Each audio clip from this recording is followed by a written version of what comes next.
Different cameras have different purposes and different advantages. It's kind of like a video game where you can choose a character based on their style and special ability. Creatively, you're not going to use a GoPro in the same way you'd use a mirrorless camera, and you're not going to think of a mirrorless camera in the same way you think of a phone camera. So instead of thinking of the Pocket 3 as a replacement for your camera and gimbal, think of it as its own character with its own special moves and unique style.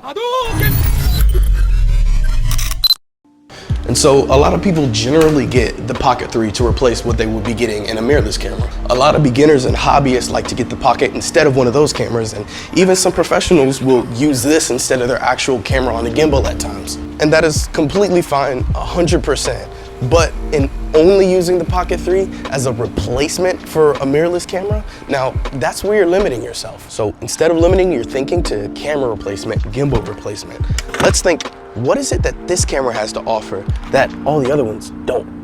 Hear me out.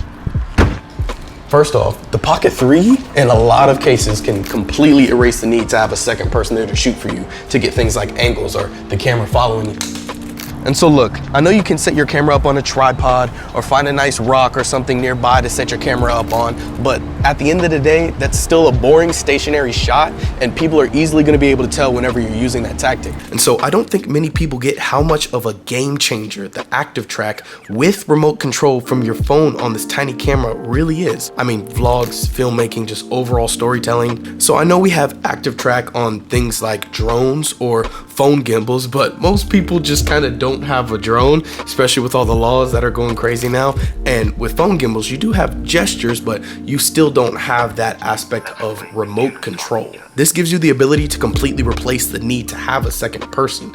Even if you aren't the subject, like if you're into filmmaking and you're shooting somebody else, this gives you not just a second angle, but a second person to follow through on a shot for you. You're basically like dual wielded at this point, in control of both your A and B cam.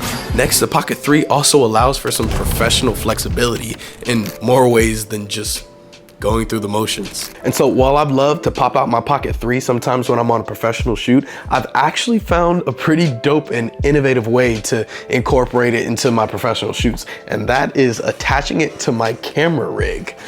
So the way I did that is I found a mount to attach to my top handle that I put in the bottom of the Pocket 3, right? And so while the screen on the Pocket 3 is really tiny and a lot to mess with in the middle of a shoot, what I did was get a phone mount to attach to the top of my camera cage.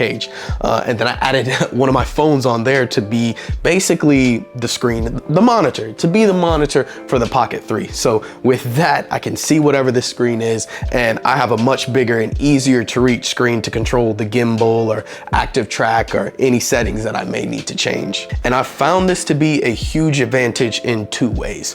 One, there's a lot of times where I do want those smooth, stabilized gimbal shots, right? And you just can't get that on a handheld. And it's super nice to have this attached to my camera, so I don't even have to pull it up in my pocket at one point. Like, I've just got it attached to my rig so I can get those super smooth gimbal shots without having to worry about fumbling with anything else. And number two, actually, I can get two subjects or two shots at once. So let's say I have subject A right in front of me and subject B right next to, or one of them is moving around. Basically, I can point my camera at subject A and stay focused on subject A, while if subject B is moving around at that time, I can set the active track to follow around that second subject. So even though I'm pointing my camera at subject A and focused on there, with the Pocket 3 having the active track and a gimbal in its own, it can completely follow whatever object I needed to at that moment.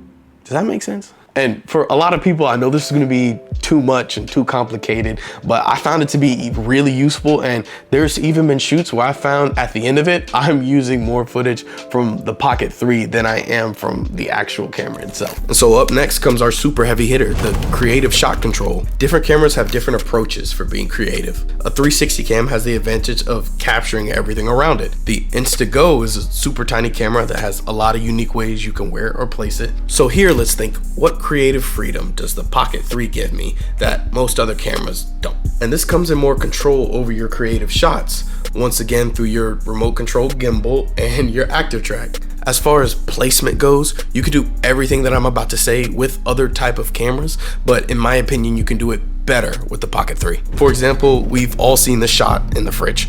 You can use a mirrorless camera, a phone, a GoPro, but it's a hassle to make sure you've got your framing perfect. You can check the angle with your phone as a monitor, but you still physically have to move it. But with the Osmo Pocket, once again, that's not a problem with the remote control. We've all seen the car videos on the road where either a GoPro is mounted to a car or you've got somebody hanging out the trunk with a gimbal out here living life on the edge. Well, instead, you can mount the Pocket 3 to a car and either active track it or control it yourself. People have been going crazy with that on Instagram, and I mean, this thing's just got some pretty dope accessories and mounts. See, my favorite accessory right now is actually this magnetic case that just allows you to turn any metal surface into a mount.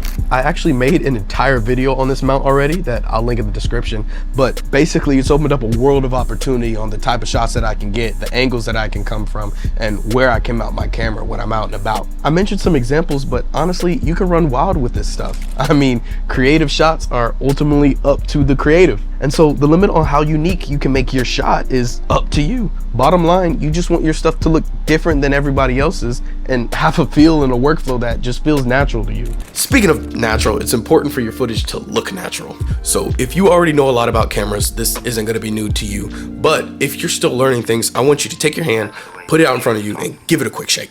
Nah, like, I'm serious. Dora the Explorer style here. Now, do it with me.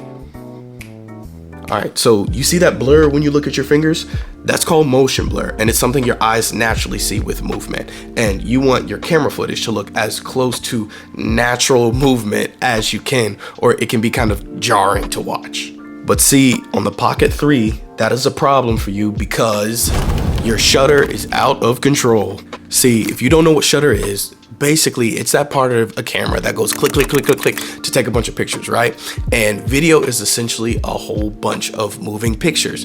And so like, let's say you're outside and it's really, really bright. To darken your image, your camera is going to automatically turn your shutter way up. And with that, you lose that motion blur. And anybody who's watching your videos is just going to be blindsided and completely outjarred with way too much movement, and they're just gonna stop watching the video and destroy their computer, and all society is going to fall apart. Nah, but seriously, it can be a little overwhelming for your eyes, and so the solution for that is something called neutral density filters, or ND filters, which are basically sunglasses for your camera. You put the sunglasses on your camera and it basically has a much easier time getting to the right settings. See, I don't believe in putting too many accessories on your Pocket 3 because then it kind of defeats the whole purpose of a quick, easy, and convenient camera. But for something like this, we'll make an exception.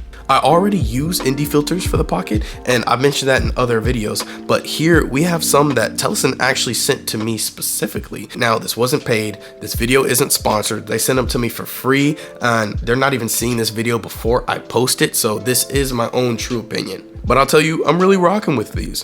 One of my favorite features about them is, unlike the wide angle lens that you get with the Pocket and most of the ND filters you see on the market, these are small enough to allow the Pocket 3 to close while still on there, so you don't have to take it off every time if you don't want to. Also, I have other variable ND filters where you can change how many stops, but unfortunately, sometimes I run into the problem of a vignette around the edges, and that's just not really a problem with these. Also, they don't give me any issues with changing the color or temperature of my images either, so I'm not having to go back and color correct them in post. Like I said, this isn't sponsored, they didn't pay me, they sent them to me for free, but if you do buy them in the link, that does help me out with a little bit of commission, so I appreciate it. Man, speaking of free, it's my birthday a few days ago, and look at what my boy Wallace at Two Eyes Designs made for me.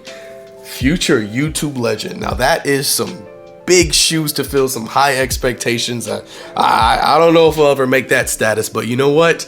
It means a lot to know there's people out there who believe in you like that. So yeah, I mean, this is really high quality. He really cooked that up. So you need your shirt and shoes design, man, Two Eyes Design. He'll really turn you up. Appreciate you, Wallace. Yeah, but bottom line, where I think a lot of people not go wrong with the Pocket 3, but limit themselves, is forgetting that this is its own category, its own unique special character that has its own advantages and approaches to shoot that a lot of other cameras don't have, and not just a replacement for a camera on a gimbal. So get out there, get creative. Appreciate you for checking out the video. Like, subscribe. Appreciate you a ton. Holla at you.